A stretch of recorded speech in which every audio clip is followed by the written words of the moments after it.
Hi, Lynn. Hi, Doug. Hi, Luba. Uba.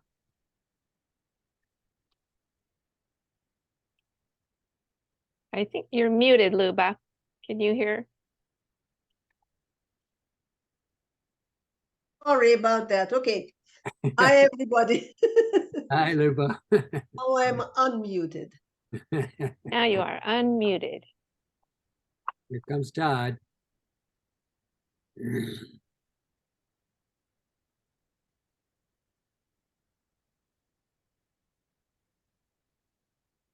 I'm going to mute myself because my dogs are wrestling a little bit.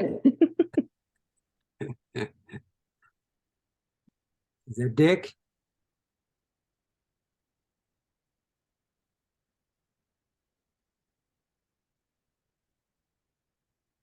I think I better get some water. I might, since I've got to do some talking. Okay.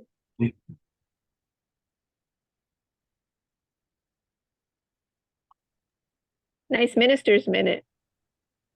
Thank you. Yeah, turns out the new body was recalled, so Oh, back to sorry. my normal self here. Back to being tired from working too hard. I haven't seen it yet. When did you send it, Todd? I think it That went out was- sometime today. Okay. That was very funny, Yeah. especially when you hugged your dog. Yes. Yes. That was fun. You're muted there, Dick.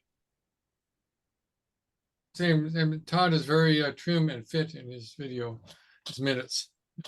Yes. Yes, I am. Yeah. Amazing what AI can do. Yes, it is.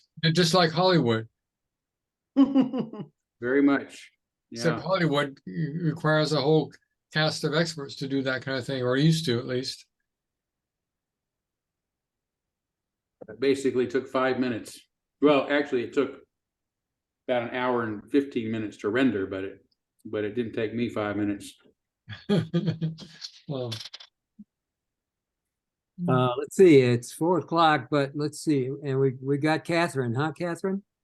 Yep, I'm here. Hi, and Lila?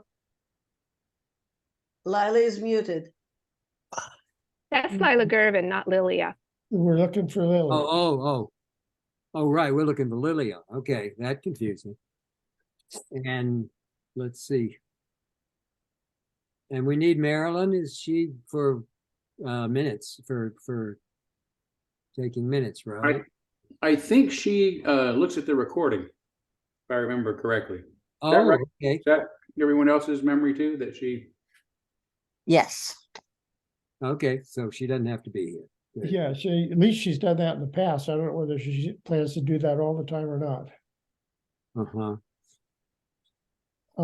So I guess we'll wait a little bit longer. Lilia did send out that email saying that she would be have to leave at 5, so I know she intends to be here. Yeah. Okay. Well, we do have a quorum, it looks like. And unfortunately, I have to leave at 5:15. So I'm sorry, I'm on a shorter timeline too. Well, it's all aimed for leaving at 5:15. Okay, we'll do it. We can do it.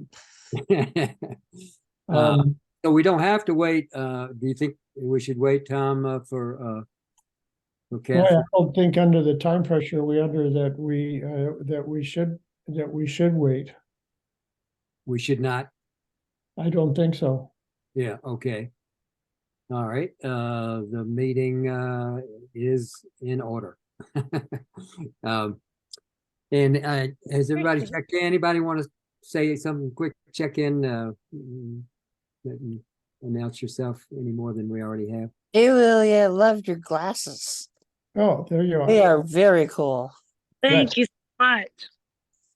Good. I'm gonna have to talk to you about where you got them because those are great. Okay. Is that Lilia? Yes. Oh, Yeah, okay. yeah, sorry, I'm like a minute or two late. I was just walked in the door from work. Oh, good, good. Yeah, I don't think I've ever gotten to meet you. I'm Doug. Nice to meet you. Hello. I've seen you. We've seen each other, but Yeah, never actually talked. yeah, okay. Nick from Seattle.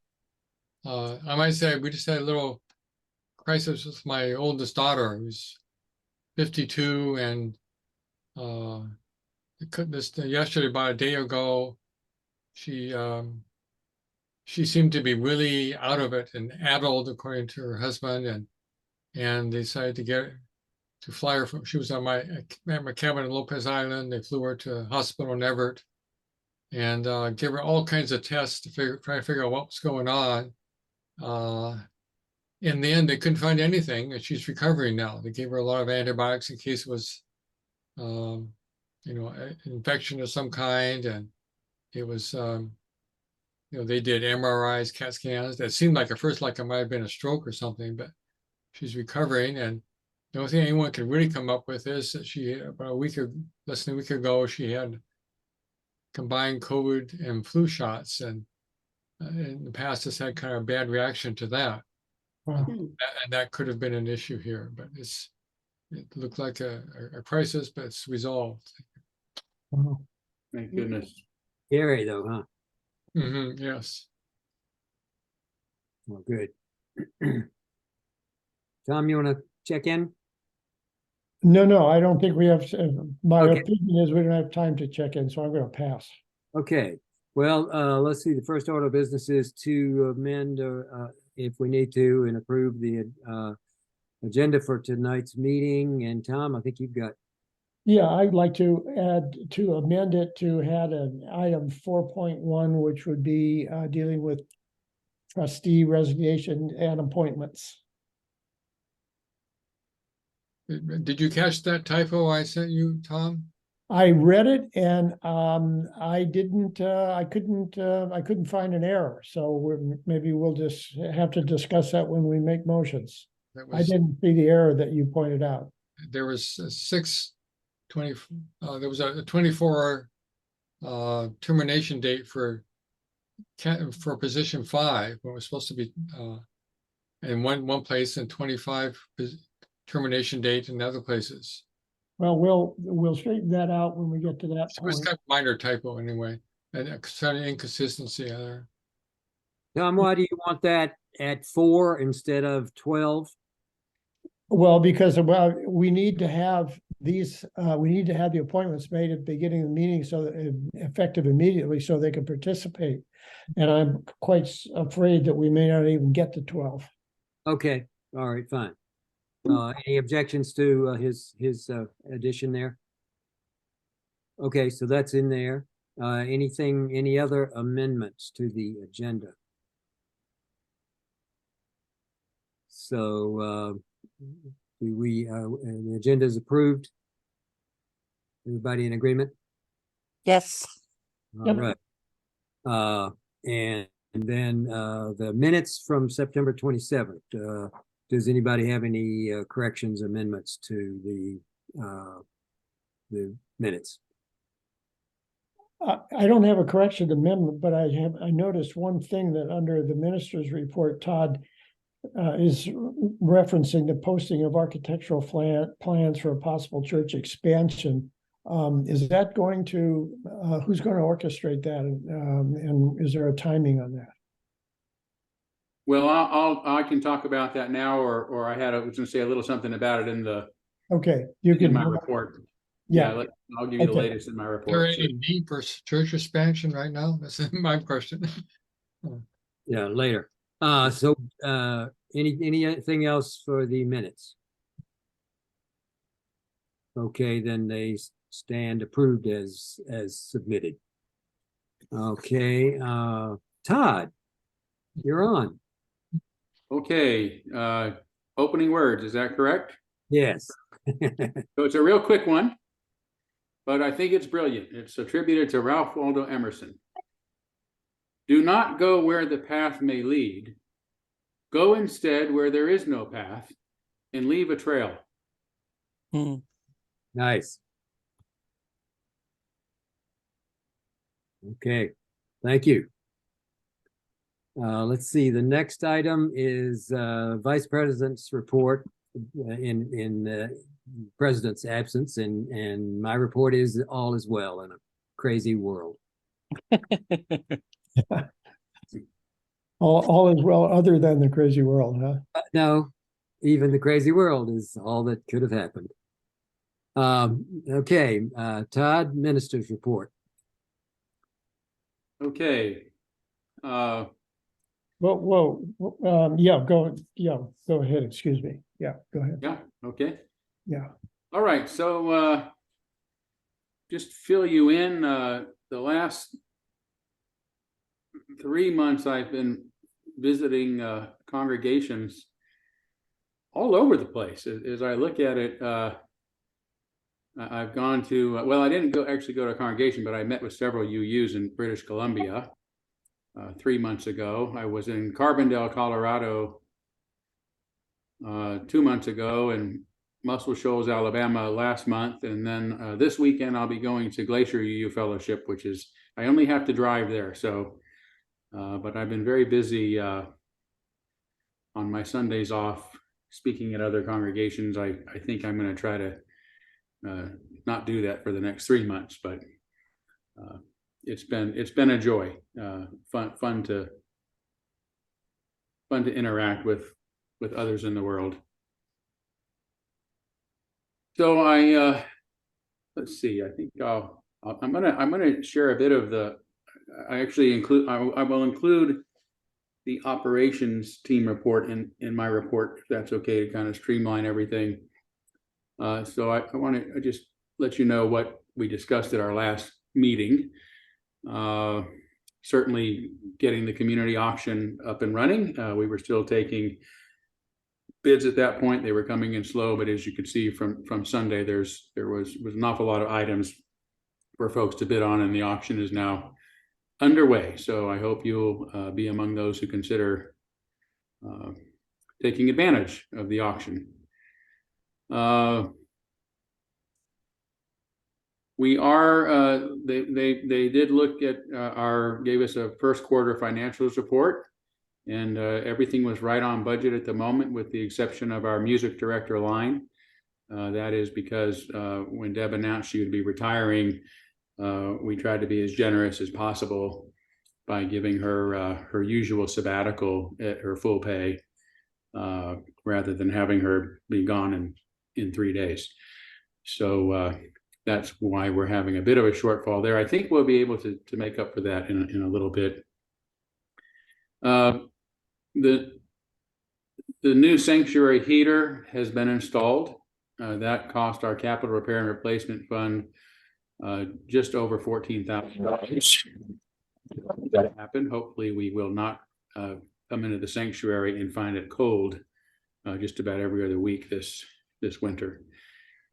The new fire marshal has been inspecting and has a lot of what Rebecca reports as deficiencies to correct. I found them rather odd, like you can't have door stops on any of your doors that have the arms on them, and we're supposed to reinstall all those arms in the RE wing, which we did. But I was just in a big Catholic church this week, and they had those same fire safety doors and the the self-closing arms, and they had door stops. It seems absurd that we can't prop our doors open in our own building. So I question that. But anyway, they've been removed. So if you open a door and it swings shut, you'll know why you have to stick a chair under it to instead of put down something like a doorstop. We also have to replace a couple of the doors in there now. We've had them in there for years, but they're the doors that are split in half.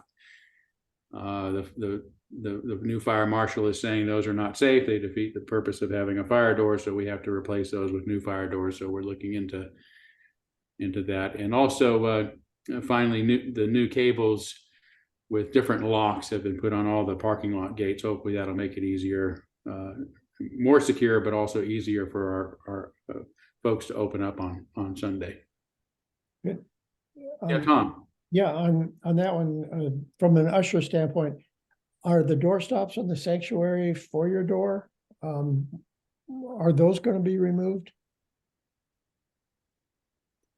Well, I don't know. I'm going to have to ask Rebecca about that. But the I'm assuming those are rated as fire doors. So I think by the same logic, they would have to be. Wow. Okay, well, when we find that out, that needs to be conveyed to me because I need to re-instruct ushers. God, there are more changes, so changing usher instructions every week, it seems. Yeah. The other thing Yeah. about, again, the ushers, you said the padlocks, is there now a keyed padlock on the big gates that swing open, or is it still like combination lock? It's the same, as I understand it, it's the same key for all the locks. And I think it hangs where the L wrench is to the front doors. Yeah, we know where the key is and we know about the locks on the on the yellow cables, but nobody has told me yet that the other lock has been changed, because I'll have to inform the instructions if that Yeah. lock's been changed too. My understanding is that that's the same key, and I know that padlock that was on it is now in Rebecca's office, because I saw it there earlier this Okay, week. well, I'll have to inform the ushers. Thank you sorry about my interruption, but No, that's all right. I wish I could answer more about it, but that's all I know. But I have a comment too. I think on fire doors, the concern is if there's a fire, they want additional time to get to the building to put out the fire. And if there are doors that are closed, that sometimes helps to contain the fire in a certain part of the building or certain room, so it doesn't spread. but we could also just put a wall up and not have anybody ever go in, and we won't have a fire. Right. And there has to be some functional trade-off. Right. The building and be propping doors open for people to go in and out is a reality of life. And I just can't believe that a fire department has the authority to tell us to take those off. But I guess that you need to, I've heard that fire departments and outfits like that have unusual authority. yeah, and there's a history there too. There's a bit of a sore spot with the fire department because of Because there are real building world. was built. We kind of went over the head of one of the fire marshals, and he wasn't happy about it. So I think that's continued to cost us dearly over the years, but maybe not dearly, just a pain in the butt. So anyway, that's something to work out, but I find it astonishing myself. I don't believe it's true. So right now, that is how Rebecca is responsible for turning in a report to the fire department and letting them know how we have or how we intend to address all of the issues that they pointed out at their last inspection in order for us to get our occupancy certification. So right now that has to happen until we argue with them and find a higher authority to say, no, of course you can have door stops. Who told you that? Plus, you could just be like Trump and say, "Oh, we did it. We did all of it," and not do any of it. That's true. Yeah, well, we're not like Trump. If I didn't do it and did all of it. So that either way works. I mean, some of these things may be state or national standards that are written down. Yeah. Maybe, yeah. So anyway, we never had to deal with it before, and it seems strange now, but we'll move on. Something that I would we really need the board to decide, and I'm going to suggest you make a motion here after you hear this and pass it as one motion. But as you know, we have many special funds that don't end up in our budget because the monies are designated for specific purposes. And there are some of those that have just been sitting there idle for a long time because we don't either have the programs or the need anymore for those funds. And Rebecca has asked that we move those into funds where they can actually be used. So there's only four of them. One is was called Todd's Celebration Fund, and back when I was here for 10 years, there was a special fund to sort of help pay for a celebration, and there is $205 left in that fund. And Rebecca suggests that either go to a new flooring special purpose fund, which would be for replacing the floor in the chapel, getting rid of that lumpy carpet, and putting new flooring in there, or directly into the capital repair and replacement reserve, if the board has a preference. There was a Village Fest all church retreat that also there was $25 left over. We can't, and this is just one of the things where the board has to make this decision. It's not an operations team's decision, since it was part of the budget, the past budget. So that also could go to the new flooring special purpose fund for the chapel, or capital repair and replacement reserve, which would bring that amount up to $230. And then there's some money left over from the Grounds for Change coffee cart, which we have not been using. It was part of a youth program years ago, and that's $416.32, and that could also go to either the special purpose fund for the chapel or to the capital repair and replacement reserve fund. And then finally, many years ago, after Carol Grafe passed away, there was a music fund set up that Deb Jackman was supposed to oversee. It was for a music program. It was, I think it was intended for scholarships or something, some sort of music scholarships that just never manifested. And so it sat there all this time, and we would like to, given the shortfall for our, that's being caused by the additional funding that we contributed to Deb's sabbatical, that it's $1,420 go into our music program. So I would suggest that if it pleases anyone, to make a motion that we discuss these, but we would have a motion to where we take the first three items and decide where those might go to the new flooring special purpose fund or to the capital repair and replacement fund, and the Carol Grafe Music Fund funds would go into the music program in general. Todd, will it work for us to work those up for the next meeting, or do you feel it needs to be done this meeting? No, I don't. I've talked to her about these funds too, and it all seems reasonable that we do what Todd suggests. Well, one point here, as I get kind of the bylaw guy, I'm looking at the bylaw, and it seems to me that a section of the finance article says that the operations team, with the approval of the finance team and the minister, has authority in this area to kind of do what they want. And it's kind of the minutia. I don't know who's the policy board should be dealing with, but if that's the will of everybody, then let the board, let the board deal with it. But it just doesn't seem like that kind of minutia is the board stuff, and there's provisions that say it's really the operations teams. That's So what I thought too. Well, that would make sense to me. So Yeah, if it's the will of the board, by consensus, this was something the board was comfortable with us deciding without need for a vote.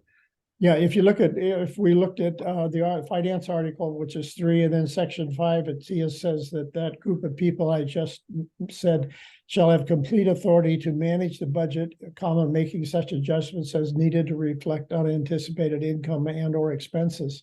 So it doesn't specifically address this, but it sure seems to be in that realm. Yeah, Yes. I think that's a fair interpretation. So if it's okay, I'll withdraw that request next month, Doug, if that's okay with everybody else. Do all board members agree that we should let Todd handle it this way? Yep. Hey, anybody disagree? Yeah, A good way to ask is if there's anybody who objects, and then if there's somebody who objects, and you say, so be it. Anybody object?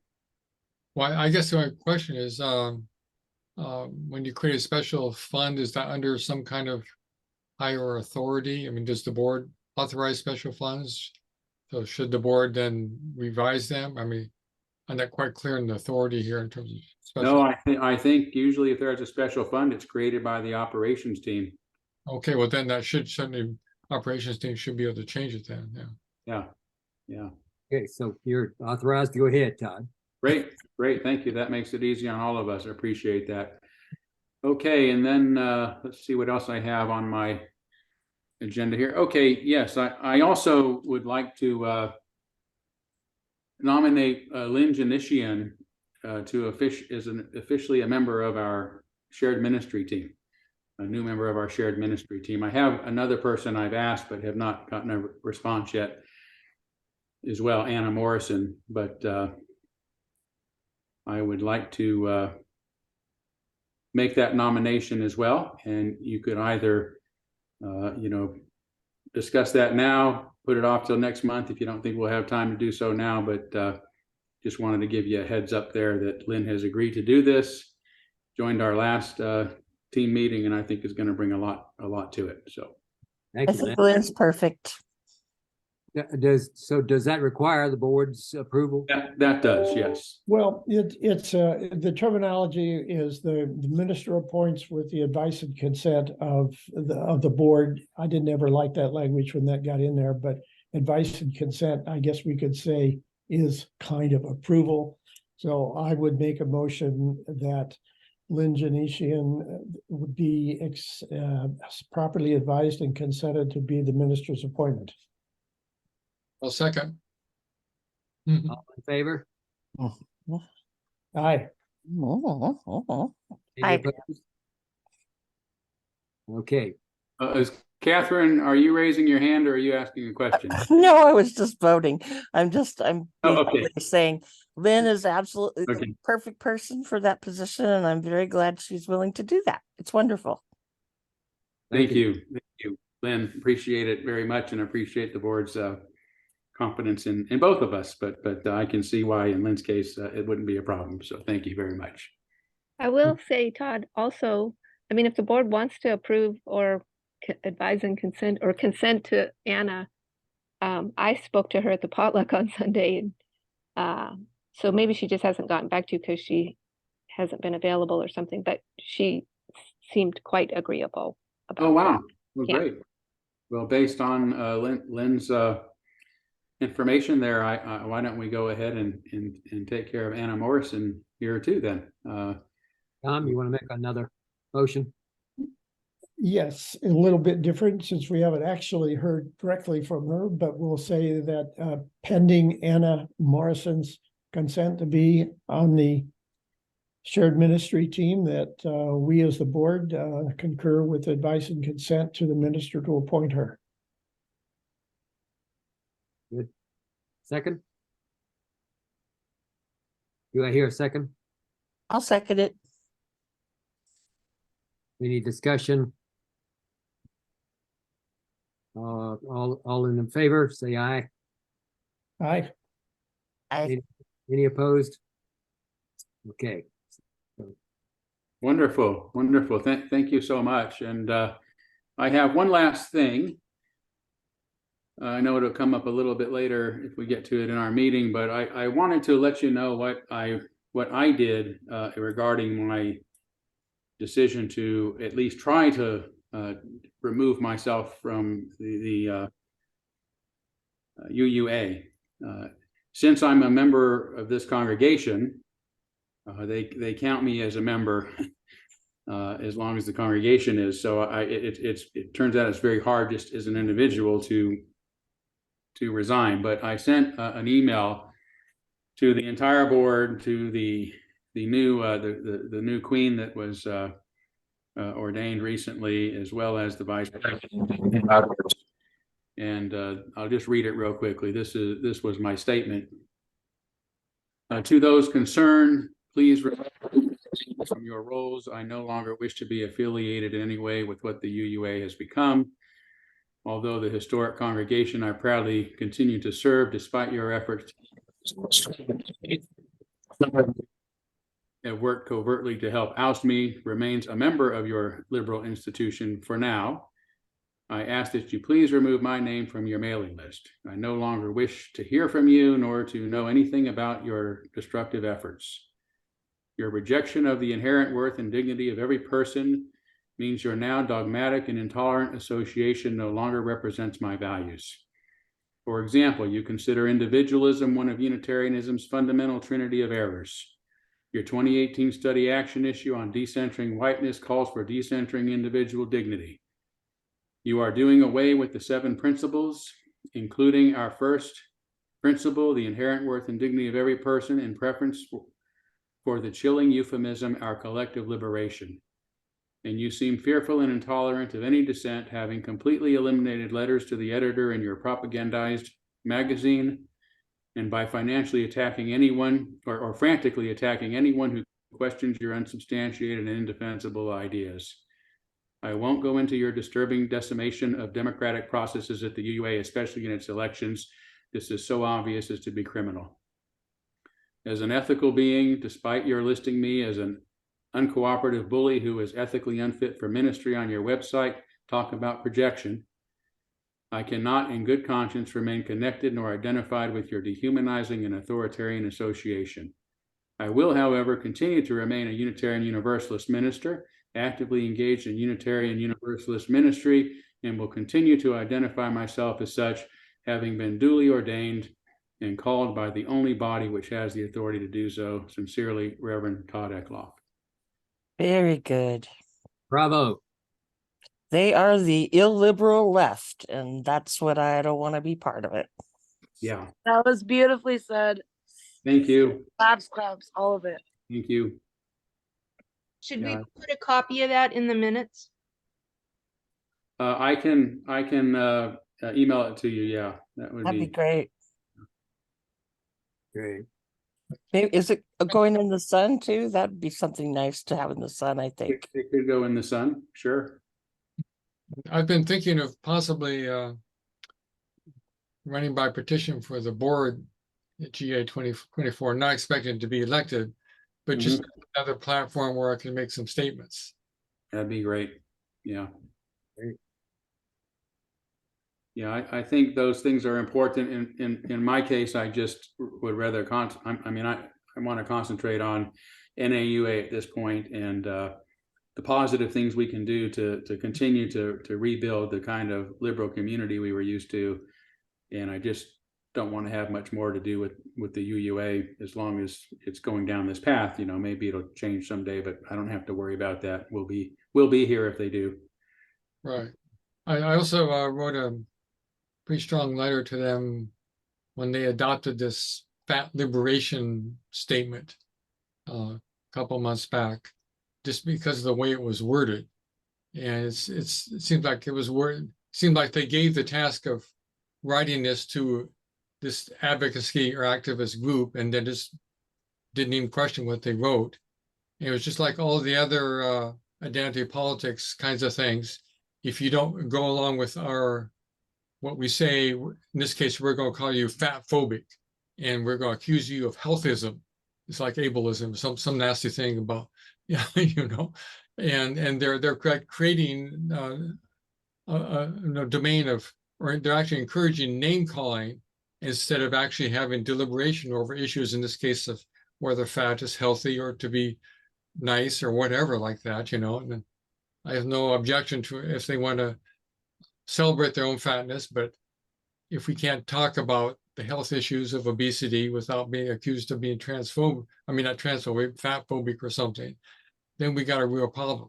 And that's the same issue with race and all the gender stuff. The whole attitude is the problem here. Nothing makes any difference if you're not talking about the worth and dignity of every person individually. Yeah.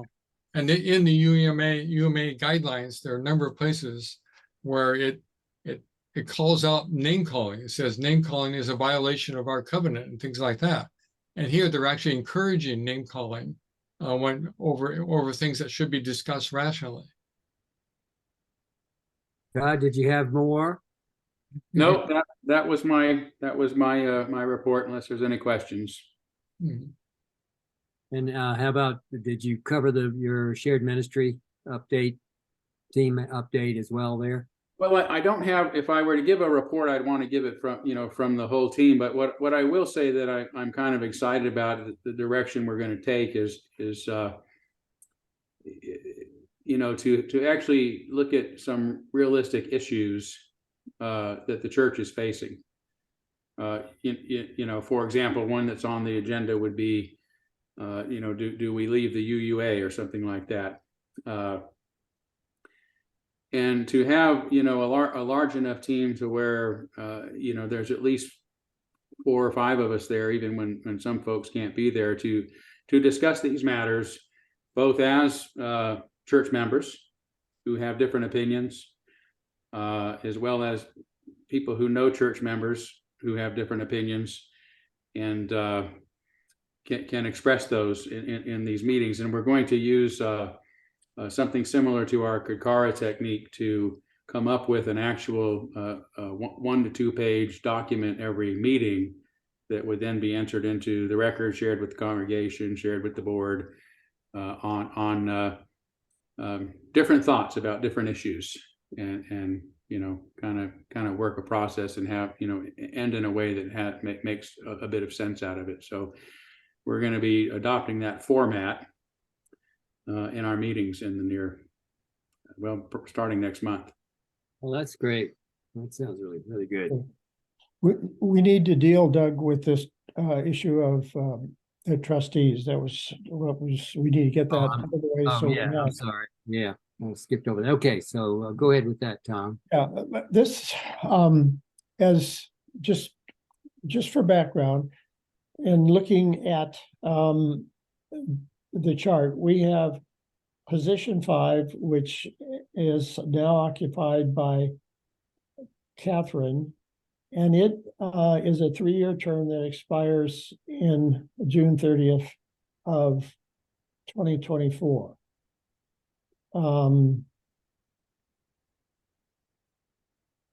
Excuse me, 2025. So essentially it's about a 1 3/4 length left. And then we have a vacancy in position 6 right now because there isn't anybody who filled it who was elected. Sarah Darcy elected not to run to fill the last year of that 3-year term. And Catherine, you know, correct me if I'm wrong, but Catherine actually at one point resigned as of July 1 of this year, but then said she would continue on as a trustee since we were down 1 full trustee. So Betsy Rush and I have been contacting people, and I contacted and had a conversation with Luba, and Luba is willing to come on the board, and we actually talked about the 2-year term, which would be the remainder of Catherine's term, and then communicated with Catherine whether she would effectively resign from that position 5 and be appointed by the board to fill out the last few months of the term position number 6.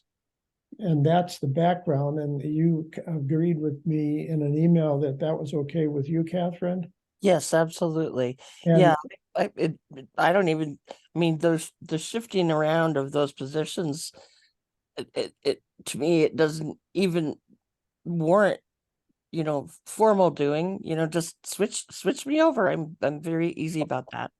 well, okay, in order to keep track for Dick Steele, who's maintaining this chart, and every time there's an update or a change, he needs to modify the chart because he has Okay. a revision date on it.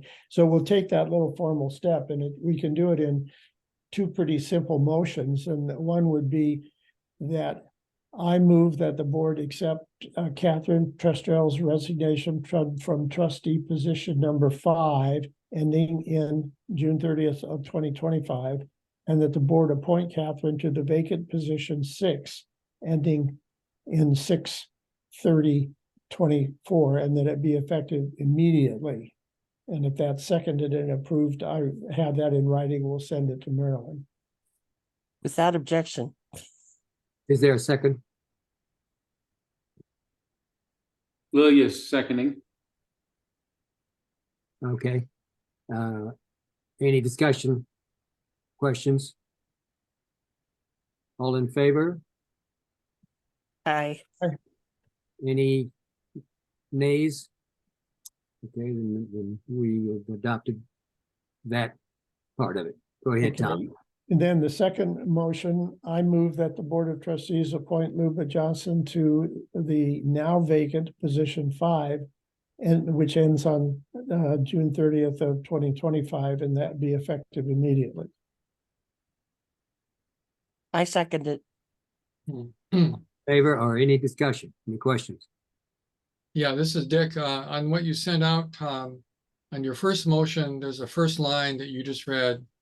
The error was in the second line where you said Luba Johnson has agreed to accept the appointment to Catherine's current position 5, term ending at 6/30/24, and that should have been 6/30/25.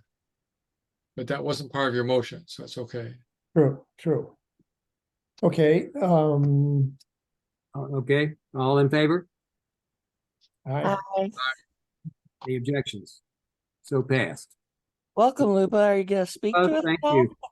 Luba, can you chime in and thank you for taking this and for joining the board. You're now here with us.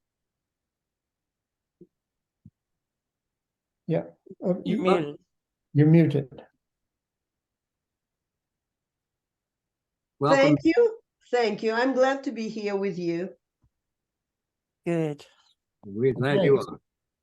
So you're a full participant, and now we can get on with the rest of your agenda, Doug. Okay, I believe we're at number 8. Tom, you're announcing my becoming liaison. Well, you and I talked about that, and you agreed that you would be a liaison to the operations team. And if that's the case, assuming that's the case, I move that Doug Deaton be appointed for the remainder of this fiscal year as the board liaison to the operations team. Do I hear a second? I second it. Okay, any discussion or questions? All in favor? I, Aye. Any opposed? Nope. Okay, so I'm now the liaison. Tom, how does that get initiated? Will I who are on the operations team, and will they be in touch with me? Do I need to do something? well, it would be Rebecca. I think Todd, she would be the one who's organized, and she actually chairs the meeting, does she not? Yeah. So I would reach So, out.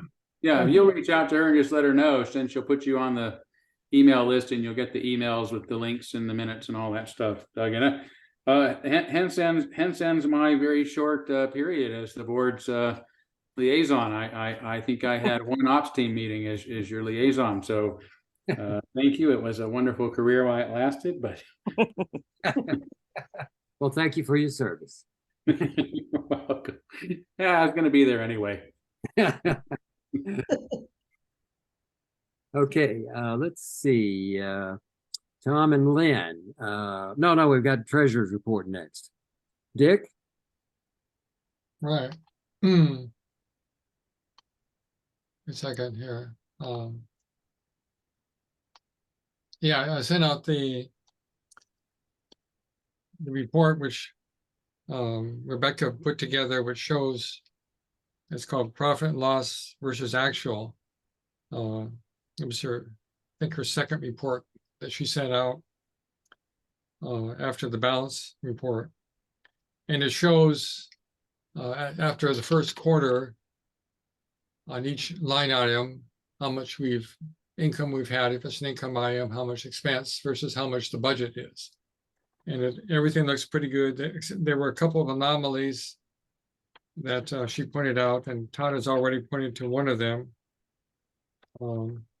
That was the retirement package for our music director, which is above, it's listed here in this report is $11,594 versus budget $4,612, because that includes the sabbatical that Todd decided was due to her.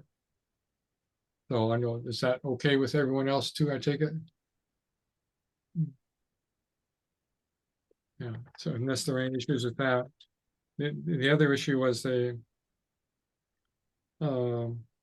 Minister's Retirement Fund was, it said they put $2,061 to that fund versus $937 had been scheduled. And apparently that's larger than expected because when that was done, the person forgot about the pay cut that Todd had volunteered to take this year. And with this, when there's a larger pay package, there's a larger amount taken out for retirement fund. But Rebecca says that's being corrected in the future. Good. There's one other thing that I noticed that Rebecca didn't tell me about. Line 7301, Director of Child and Family Ministry. List for the first quarter, 1,252 in expenses, but the budget is 3,267 in expenses. And I take it someone can probably explain that to me. Is there not a program in the summer or something for the childcare? Well, we have to budget for the highest possibility a lot of times, Dick, and then you know, if it's not necessary, then we don't have to spend it. So it ends up being a savings at the end of the year. So like over the first quarter, there were some classes were not held for RE or whatever. What happened there? Well, what probably wasn't classes. It may, you know, we're budgeted for the RE director herself to work up to a certain amount of hours. But she doesn't always have to work all those hours. So most of the savings comes from her not working as many hours as we've allotted. So you expected to work more hours later, or that's just a one-time thing? You know, really, she tends not to use all the hours. So you know, it's no big deal. I'm just so curious myself. yeah, you know, keep in mind that we cut our program down from a full-time position to a half-time position. Mhm. And there were a lot of folks concerned about that because they thought it meant we were shortchanging the RE program. I would say we have the best RE program we've had since I've been here now, but it's because of the way we've streamlined it and focused more on the needs of the children than trying to recreate some kind of 6 day of school, and which needs a lot of volunteers and a lot of programming and a lot of academics. It just doesn't take as much time as it might. So her hours flex between, you know, being more and being less, but I don't even think it'll balance out. I think we'll continue to come under budget on that line item. Well, that's good to know. That's my job to find out why things. Yeah, no, absolutely. Yeah, it's a good question. Yeah, well, that sounds good. And I've heard that there are movements to improve RE nationally too, compared to what it used to be, to focus on making kids more resilient and more able to handle all kinds of things, and more like unsupervised play or something like that, and all kinds of things. Right. So I know, does anyone else have any issues with how things are going financially? I could look those up too, or ask more people, but it looks okay. I looked through all the other things, and I said I'd talk to Rebecca about those special funds things too, so that sounds like that's being handled.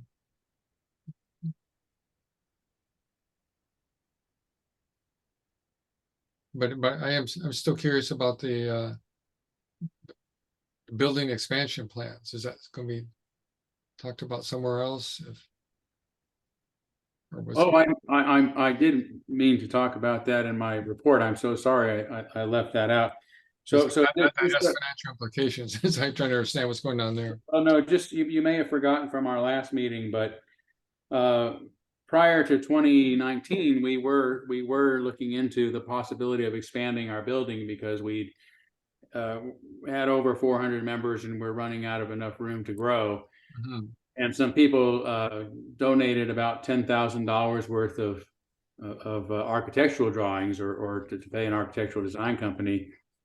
And then when the crisis, the so-called crisis hit, the drummed up crisis, There were some on the who are no longer with us who just absolutely were outraged that these drawings existed and just were vehement that they could not be viewed, that it had been an undemocratic process. This was something that was part of our long-range plan. The board put together a committee just for the purpose of getting these drawings up, and they reported to the board every month for a year. So I don't know how it was part of an undemocratic process, particularly because it was something that the congregation had input into early in the strategic planning process. Nevertheless, they've just been sitting and they were in Dan Inkrit's basement for several years. He gave them to me about a year ago. They're in my basement. So we said, then they're beautiful. And I think they should be hung up and people should see them, not because we're necessarily planning on expanding the space, but to help people feel the liveliness of the space and the possibility and the potential and all that sort of stuff. And it just so happens that I ran into one of the architects and was talking about how, we want to display those. And he said, well, let me know because we've got some new software and we want to make them look better for you. So they have contacted me and said we would be absolutely pleased to do that for you. It might take a few weeks, but we're on it. So Sounds good. You can have those in reserve for some future liberation. well, I mean, I think so. I think, just real quickly, we're in the best of all possible worlds right now. We have, thanks to COVID and the interest that many people have in our church in particular from around the continents, we're getting a lot of online attention. So our space isn't as stressed as it once was. Mm-hmm. We have room to grow endlessly online, and we have room to grow in our building. But I see that growth happening, and I believe we will get back to having a 400 member attendance on Sundays, and that's about all we can handle without expanding the space. Mm-hmm. I need to interject here because I'm looking at the agenda and I'm looking at only 10 minutes more for Lilia and only 25 minutes more for Catherine. May I suggest that we agree on the November meeting because that happens to be the Wednesday before Thanksgiving, and do we want to agree to meet on that thing? And then we've got the very important part is the procedures and policies report from Lynn. I would suggest meeting the third Wednesday of the month instead of the fourth. Because the Wednesday before Thanksgiving, nobody's going to want. I don't want to do that, and I don't think anybody else really does either. I have a conflict then too, a family gathering that day in celebration. Okay, then just because this is something that Betsy and I talked about, and I said I would try to resolve it. That would mean that we would meet on the board meeting would be on the 15th, and the exec committee would have to be on the 8th. Okay. Okay, is everybody in agreement with that? Yeah, do we need a motion or does anybody have a problem with that? Okay, then we're agreed on that, Tom. Good. Okay, and so So what was that date again? well, the 15th is a Wednesday. Okay. And the exec committee meeting would be on the 8th. And one of the things we need to do before we close this meeting is to end up with who the third board member trustee is in that exec committee meeting. I could do it again unless someone else would like to do it. Luba, would that be something that you would want to sit in on? Because then you'd learn a lot more about what's coming up in the next meeting and how the church maybe functions by sitting in on that meeting. It lasts about a half an hour on. Well, when is that meeting you said? Would be the 8th at 4 o'clock in the afternoon, Wednesday, the 8th at 4 o'clock. Okay, I'm looking at my calendar. Okay, I don't have anything on that day, 4 p.m. and you will send me a link? That'll be worked out for you. It would be Betsy and Doug by their positions of president and vice president, and then you as one that we would have agreed to do that, at least as a floating member. And Todd, you usually joined in that exec committee meeting, don't you? I usually do. Yeah, that's going to be a tough week for me because my good friend Rick Davis is coming into town. He and his wife just spent a few days with us that Yeah. first week. So we'll Well, see. anyway, it is the 8th, and you can do that, Luba? Yes, Okay, well, I'm sure that the word will get out about Luba, how. Luba, that's usually about a half hour. okay. Thank you. Okay, go ahead, Tom. Well, that was the business that we do need to get out so that we can have that on the record. And then the rest of the other thing was the important thing that was the introduction of the policy and procedures document, which we were going to get from Lynn with however everybody can stay to it. Great. Shall I go for it? Yes. Okay. So my trustee friends, I've got a homework assignment for you, but you'll have plenty of time to work on this. So Tom and I have been working for the past year to get the policy and procedures, what was previously called the policy governance document, updated. It was our last step of all of our bylaws and policies and documents update.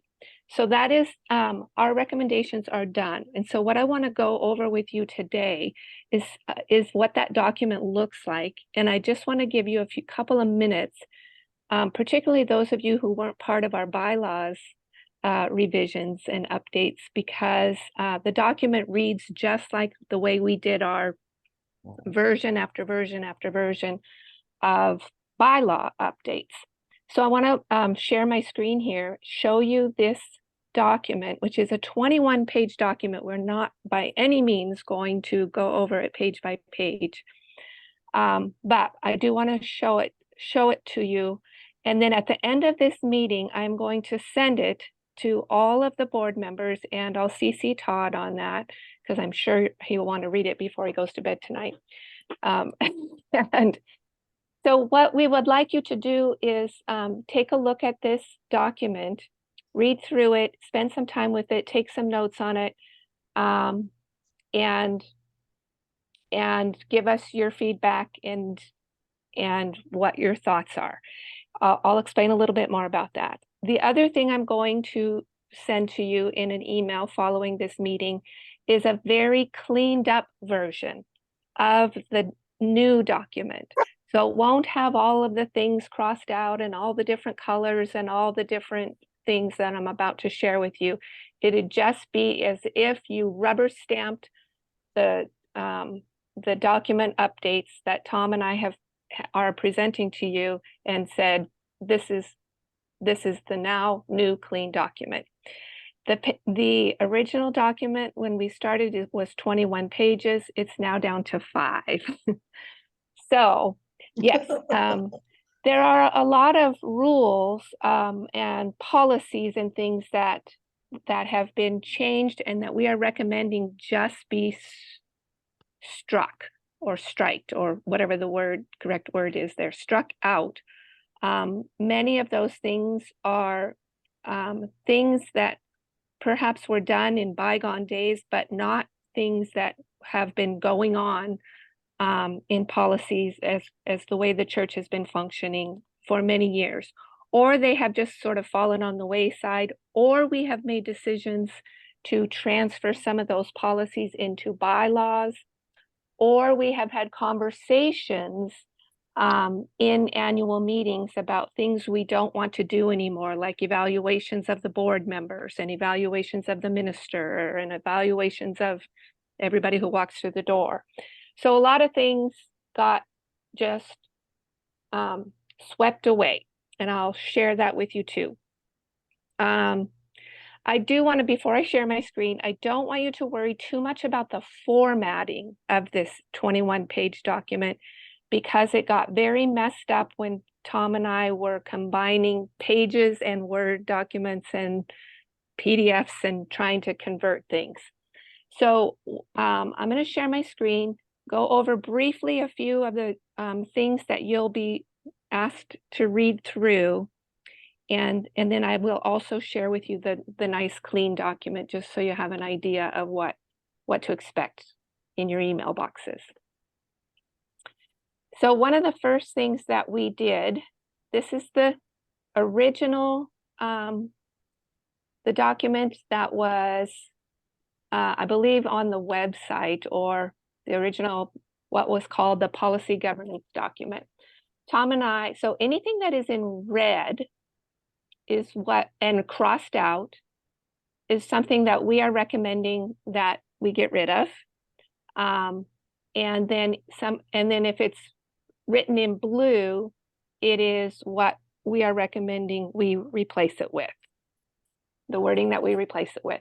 The reason we have right off the bat started with changing the title is because this document is referred to over and over again in the bylaws as policies and procedures, not as a policy governance document. Mhm.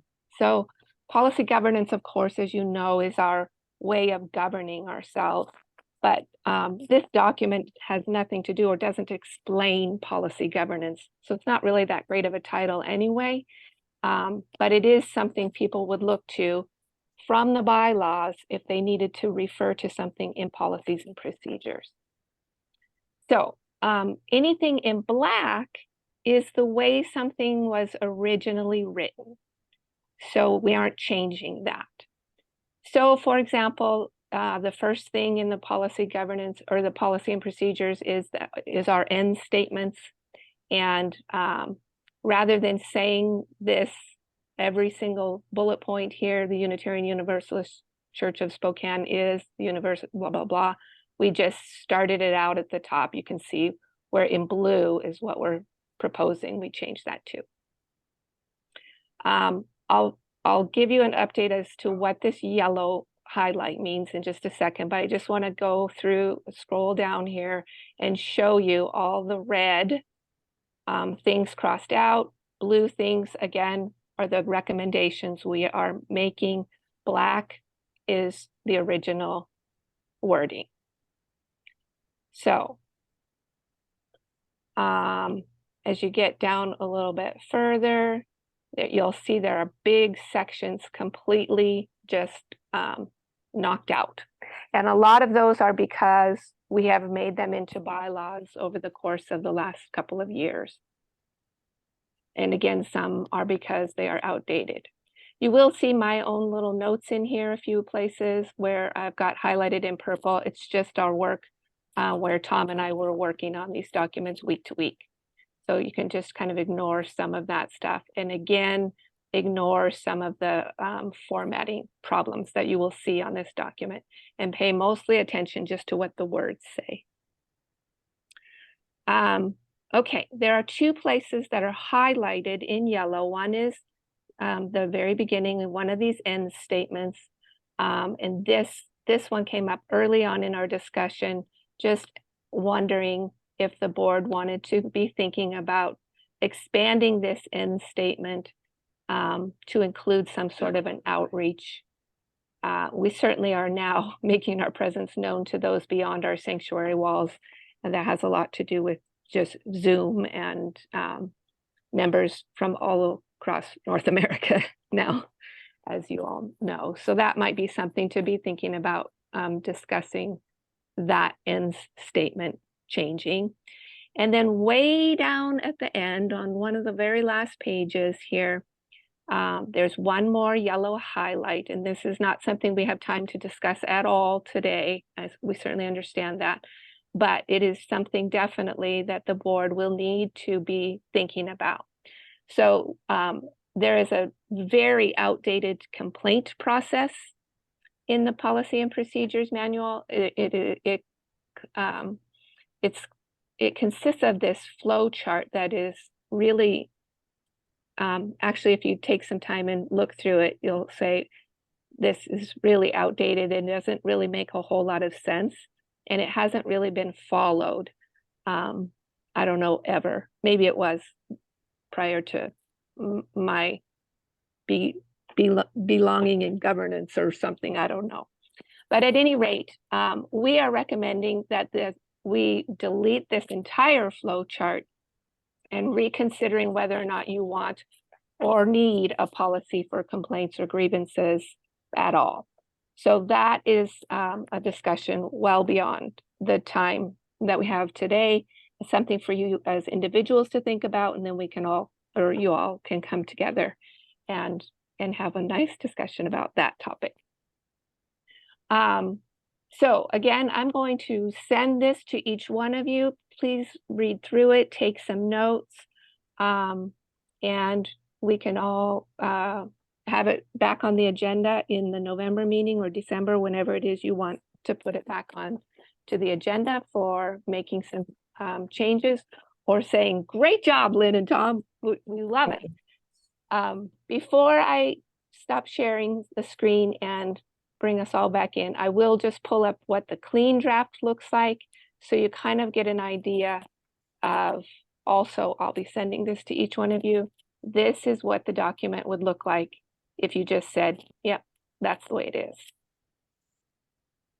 So it's a little bit nicer and neater, and it ends on page 5, and there is no flow chart at the end. Good. Right, thanks, Lynn. I guess the one issue I have is if there is a complaint or procedure, it would seem that that should go to maybe at least one particular board member would be sort of in charge of keeping track of something like that. Well, one of the things that Lynn and I talked about was, since that is such it could be an extraordinarily complex issue and maybe even controversial issue among board members themselves as to how to do it, is let's set that aside. It may never rise again, but if it does rise again, it can always be added. The policy and procedures document is a work in progress, constantly and continually. It needs to be kept up to date and changed as circumstances change. So the question, what we're really saying is what's there now. Part of it was adopted 22 years ago, and the last adoption of that complaint process was 11 years ago. That was way before policy governance, and the one that's 20 years ago. And about the same time that Todd came in, around 2010 or 2011, was the last addition to it. We don't even know what the addition was because they didn't document it. So it just seems like it needs to be out of there. And if we're going to do anything with a complaint process, it needs to be a start from scratch and be motivated by a strong desire to do something like that. I don't know if you need a process, but maybe the complaint should be made directly to or end up with the board president, who then could sort of assess the whole issue with the board, how to handle it. Well, that would be something to come up later, I guess. Yeah. That could be the process. Get to the board president or direct it to the board president, or maybe someone just talks to a board member, and that should go to the president. That's kind of the way this flow chart starts, with somebody making a complaint to a board member. But it really does depend on what the complaint is. There are so many what ifs for something like that. And some of those things are not even, there are so many complaints somebody could have that aren't necessarily related to the board. There's no board authority as president of the church to manage every little issue somebody might have with the way, the door is opened or closed or whatever. So, but I would also add to that, not just the complaint, but I would caution you all to be thinking about creating policies or rules or procedures or any of those things when the need arises, not just because it sounds like that would be a good idea. So I guarantee you will read through this and you will see some of the things that are crossed out in red, and you will wonder why we are crossing those things out. And it will make your brain say, maybe we should have a policy for that. And it doesn't mean you can't, but wait till the need arises. You will see when you are reading this document that there were so many policies or procedures that were put into place for a maybe if we might need this someday. And because it's a working and a living and breathing document that the board could change tomorrow if they wanted to or needed to, it's easy to add those things back in if you have to. But I would so urge you not to look at those red things we are recommending we delete and saying, oh no, we need to have a policy about this, because something will come up that it doesn't work for some reason. So I caution you to keep it to the 5 pages and you can add as the years go by when you need things. Keep it simple. Huh? Keep it simple. We don't need any more rules. I agree. It gives us flexibility and also I think the ability to more authentically respond in the moment to what actually exists rather than just a hypothetical. That's a good point, Lynn. Thank you. And especially for things like complaints or grievances, which, as you say, can vary widely. Oh, yes. Yeah, because, you know, that when we look closely at that complaint process, some of it was tuned toward one church member complaining about another one, whether it could have been the fact they wear too much perfume. You know, that I'm allergic to it. I don't like that. Or it could be something about I want to have only one church service. You know, the complaints, it just was so broad. The spectrum was just astounding. And we just thought, this is an invitation for something that could get out of hand and be virtually unmanageable. And for the board to pick up something that's not in the board's purview. Right. So enjoy your reading. I will send it to you all, and we'll get put back on the agenda when you're ready to discuss. The other thing too, you know, we don't want to go line by line and word by word like we did with the bylaws. So, you know, if you have a serious issue about something, then certainly take notes down. But I wouldn't worry too much about wordsmithing, because we're famous for that. And we could do it ad nauseum for the rest of our lives. But we can remember this document can be fixed rather easily. So is it our hope, Lynn, that we would get, say, like a half an hour slot at the next board meeting to test the waters about whether this is something that could be done rather expeditiously, or whether it's going to be something that's going to require a half an hour for a number of meetings, but start with a half-hour meeting in the November, a half-hour session? Sure, or whatever. Yeah, whatever you guys think. I would That sounds think, good. Doug, that would be something you want to pass on to Betsy, if that's the sentiment of everybody. Yeah. Okay, I think I went over my time a little bit. Sorry about that, but Good job. wanted to show both those documents. Great. Good work. Thank you. Very good, Lynn. And I will say my adieu for today. And Luba, I look forward to talking with you in person. I don't think we've ever talked in person before. That'll be nice. Thank you for being on the board, and bye to everybody. Bye, Catherine. Bye. Yeah. That's right. Yep. Good. This next item, rumblings of UUA withdrawal.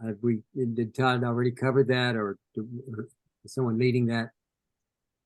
Well, what came up with Betsy in a kind of a conversation that she and I had an extended conversation.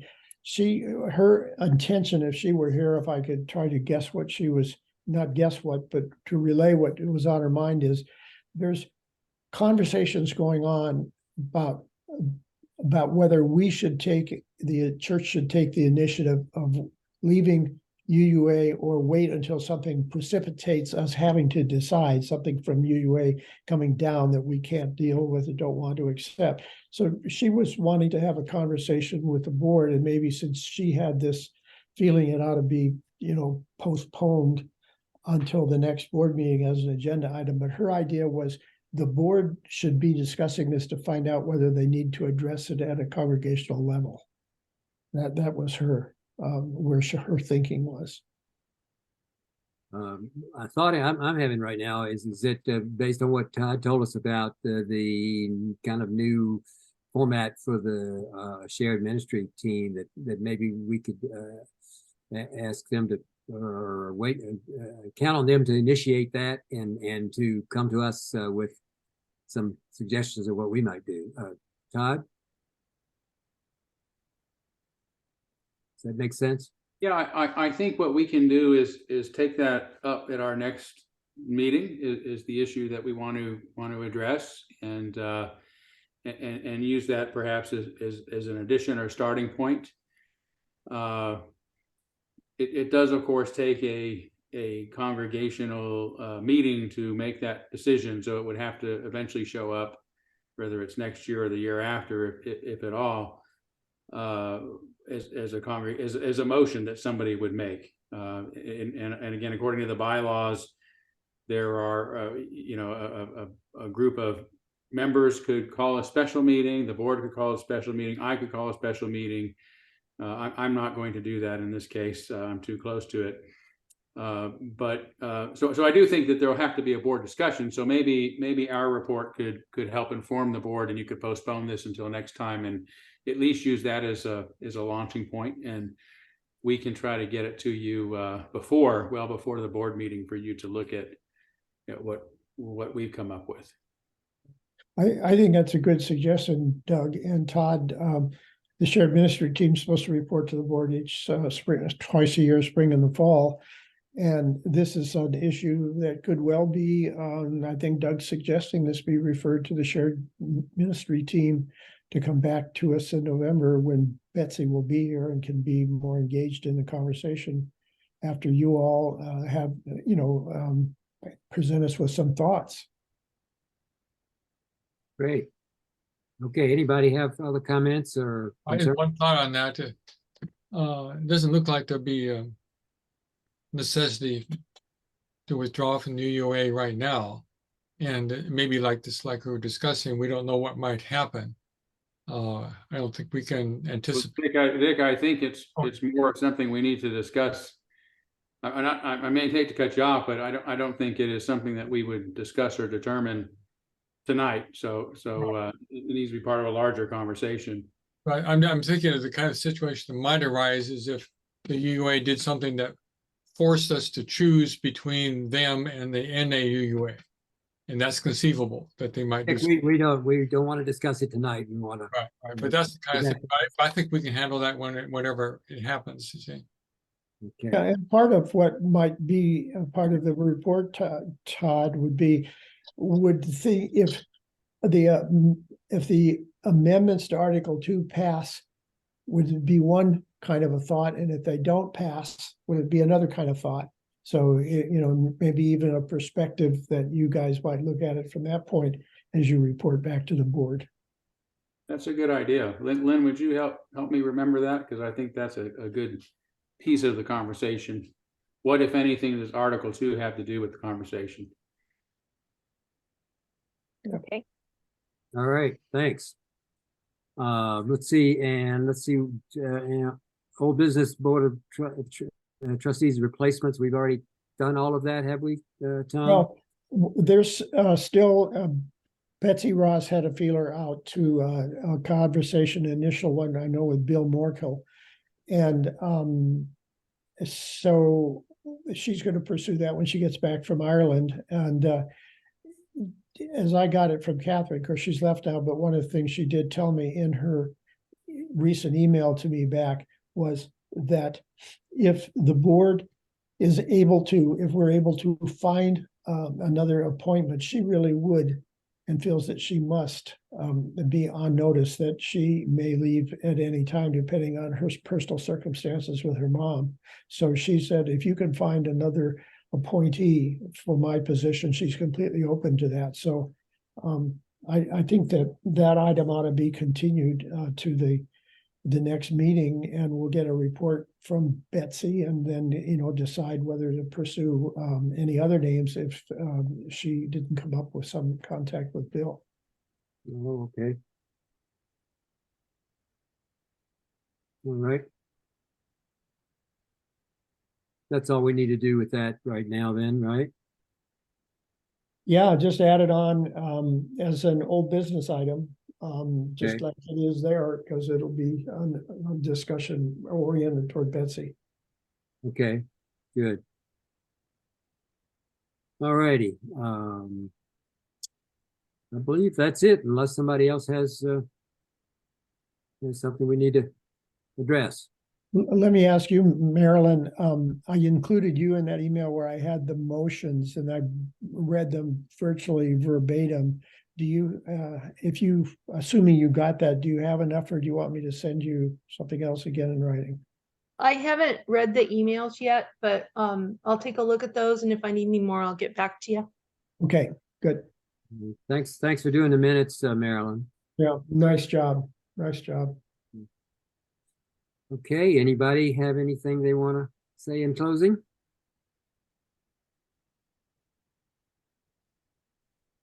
Thank you all. Doug. Good You wanna job, Doug. Do you want a joke? Yeah, hell yeah. You joke since we ended last time with one? Do you know Okay. why Unitarians are such bad singers? No. Because we have to read the words ahead to see if we agree with them before we sing them. Yeah. I love it. I love it. Yeah. So the only action things that we're going to follow up on would be to make sure that you, Doug, are plugged in with Rebecca for the Yeah. operations team, and that Betsy will send out a kind of a meeting notice will include Luba in the exec committee. Mhm. All right. And don't forget your email. I'm about to push send. Oh, yeah. Oh, yeah. We have homework. Homework. We Lynn, have send homework. Marilyn a copy too. Okay, do I have your email, Marilyn? It's the ocean_beach_dog. I At Q- at included Q. it. Yeah, I included it in the last email I sent out to everybody about this whole thing. Okay, so maybe I do have it. Can you I- put I- it in the, I can maybe get one to you and then you'll know it. okay, okay. All right, sounds good. So who's happy that winter has arrived? Not me. I want all the leaves to fall off my dumb tree out front of here, so I don't have to go out and brush snow off of it all winter long. And a lot of it fell off today, but there's still snow on a lot of these leaves that I'm looking at right now. Dick, did you know we got snow over here? I'm not surprised it's snowing up at Snoqualmie Pass this last day.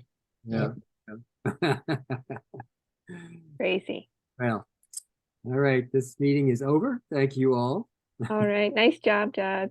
Yeah, and if you're going to be traveling, Doug, have safe travels. I think I'll see you Sunday, Okay. Safe Tuesday. Good. Oh, Thanks, and everyone. let's all spell Dick Burkhart's name without a D. Right. And I don't know that I noticed it was misspelled, so it's only with a T and not with a D, right? Right. Okay. All right. Thanks, everyone. Have a good night. Bye-bye.